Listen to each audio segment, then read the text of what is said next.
आज Doubtnut app download करें। Doubtnut पर अपने सभी गणित, रसायन विज्ञान, भौतिक विज्ञान और जीव विज्ञान के डाउट्स का करो सफाया। बस प्रश्न की फोटो खींचो, एक ही प्रश्न को क्रॉप करो और तुरंत वीडियो सोल्यूशन पाओ। अभी डाउनलोड करें। दोस्तों, हमको प्रश्न में दिया हुआ है कि एक वस्तु की निम्नलिखित गतियों में क्रमशः एक विमीय, द्विविमीय एवं त्रिविमीय गतियों को अलग कीजिए। ये क्या है? हवा में उड़ती पतंग की गति। तो हम इसको देख लेते हैं, हवा में उड़ती पतंग की गति कैसी होती है। उसके लिए पहले हम 3 अक्ष बना लेंगे, जिसमें विमाएं हम दिखा सकते हैं कि ये विमाएं में गति कर सकती है, 1 विमा, 2 विमा या 3 विमाएं में। ठीक है, तो प्रायः 3 अक्ष में हम धनात्मक x लिए है, y लिए है और z अक्ष लिए है। ये तीनों एक दूसरे से परस्पर कैसे हैं? लंबवत है। ठीक है दोस्तों, इन तीनों के बीच का कोण क्या है? 90 अंश है, जैसे अक्षांश में रहता है वैसे ही। तो हवा में उड़ती पतंग क्या रहेगी? y अक्ष और x अक्ष के जो तल है उस पे उड़ सकती है, तथा वो yz में भी उड़ सकती है और xz में भी, मतलब वो y, x और z में किसी भी जगह पर उड़ सकती है। तो इस वजह से उसकी जो गति होगी वो होगी त्रिविमीय गति। तो मैं यहाँ पर लिख देता हूँ, ए के लिए क्या है?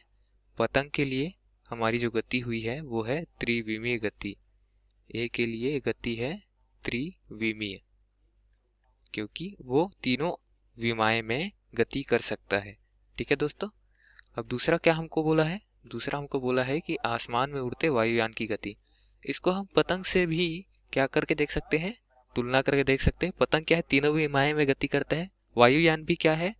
जमीन में तो चलता ही है, जमीन में चल रहा है, मतलब जेड और एक्स की जो तल है उसमें क्या है? वो गति कर रहा है, मतलब द्विविमीय गति उसका हो गया।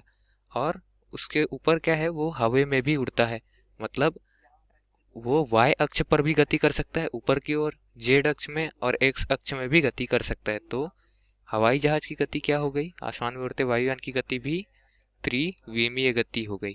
ठीक है, तो b भी हमारा त्रिविमीय गति के अंदर आता है। अब देखते हैं कि c हमको क्या बोल रहा है।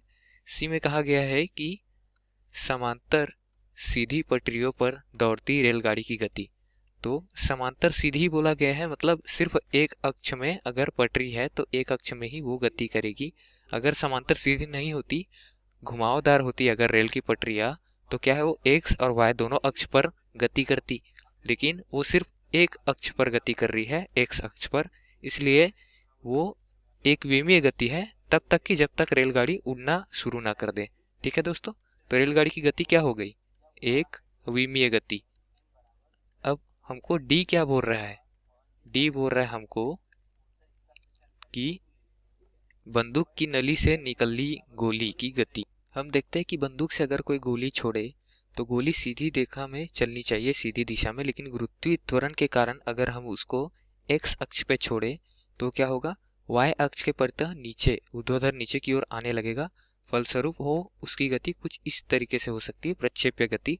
और प्रक्षेप्य गति क्या होती है? द्विविमीय गति होती है। मतलब बंदूक से निकली गोली, अगर बंदूक से गोली निकल रही तो क्या होगी? एक अक्ष में आगे की ओर गमन तो करेगी ही, लेकिन गुरुत्वीय त्वरण के सापेक्ष वो वाई अक्ष में नीचे की ओर भी गमन करेगी। तो इस तरीके से डी हमको क्या बोला गया? बंदूक की गोली वो होगी द्विविमीय गति। ठीक है दोस्तों, द्विविमीय गति। अब चौथा हम देख लेते, पांचवा देख लेते हैं। ई हमको क्या बोला है? कैरम बोर्ड की किसी दीवार से टकराकर वापस लौटी हो। अब कैरम बोर्ड हम कैसे खेलते हैं? जमीन पर रख के खेलते हैं, और जमीन पर रखकर खेलने से जो कैरम की गोलियां होगी वो क्या होगी?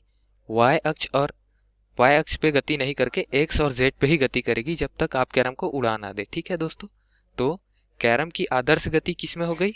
जमीन की सतह पर हो गई, जो क्या है? एक्स अक्ष और जेड अक्ष। मतलब ये क्या हो गई? कैरम की गति जो ई हमको बोला गया है वो हो गई द्विविमीय गति। ठीक है दोस्तों, और हमको आगे क्या बोला गया है? हमको बोला गया है आगे कि पृथ्वी की सूर्य के परितः गति। अब पृथ्वी जो है वो सूर्य के सापेक्ष एक तल में गति करता है। ठीक है दोस्तों, जो सूर्य है उसके सापेक्ष एक तल में ही गति करता है। वो तल जो है दो अक्षों से मिलकर बनता है और ये तल नियत रहता है। तो पृथ्वी की सूर्य के परितः गति क्या होगी? वो होगी द्विविमीय गति, क्योंकि ये तल में रहता है और तल क्या रहता है? नियत रहता है। तो मैं लिख देता हूँ, पृथ्वी का सूर्य के सापेक्ष जो गति है वो होगी द्विविमीय गति। अब आगे देखते हैं कि आगे हमको क्या दिया गया है। आगे हमको कहा गया है कि समुद्र में एक नाव की गति। अब समुद्र में नाव कैसे गति करेगा? समुद्र एक सतह की भांति व्यवहार करेगा एक्स और जेड, क्योंकि समुद्र कभी ऊपर नीचे नहीं होगा, एक तल पे रहेगा। आदर्श अगर हम मान के चले तो समुद्र में नाव क्या रहेगा? या तो आगे पीछे जा सकता है या दाएं बाएं जा सकता है, ऊपर नीचे नहीं जा सकता। ठीक है दोस्तों, तो समुद्र में नाव की गति क्या होगी? वो होगी द्विविमीय गति। द्विविमीय गति। और आगे हमको क्या बोला गया है? आगे बोला गया है कि ऊर्ध्वाधर ऊपर से नीचे की ओर मुक्त रूप से गिरकर फर्श से टकराकर वापस लौटी गेंद की गति जब हवा ना चल रही हो। तो गेंद को अगर हम नीचे की ओर फेंके और गेंद में विपरीत बल लगेगा तो गेंद ऊपर की ओर आएगा, वापस नीचे की ओर आएगा और एक साम्य स्थिति में नीचे रुक जाएगा। ठीक है दोस्तों, लेकिन अगर हवा चल रही हो तो ये जो x में y अक्ष के सापेक्ष गति कर रहा है वो x अथवा z के सापेक्ष हवा की दिशा के अनुदिश भी गति कर सकता है। लेकिन प्रश्नानुसार हमको बोला है कि हवा ना चल रही हो तो ये सिर्फ y अक्ष पर ही गति करेगा, ऊपर से नीचे ऊर्ध्वाधर ही गति करेगा। तो इसका उत्तर क्या हो जाएगा? इसका उत्तर हो जाएगा एक विमीय गति। और कौन सा विमा है इसका? y पर वो गति करेगा, y अक्ष पर। तो दिए गए प्रश्न के लिए हमने सभी की गति के लिए जो एक विमीय, द्विविमीय तथा त्रिविमीय गति है वो लिख दिया है। धन्यवाद। कक्षा 6वीं से 12वीं से लेकर नीट, IIT, जेईई वो एडवांस के लेवल तक 1 करोड़ से ज्यादा छात्रों का भरोसा। आज ही डाउनलोड करें डाउटनेट ऐप या व्हाट्सएप करें अपने सारे डाउट्स 8400 400 400 पर।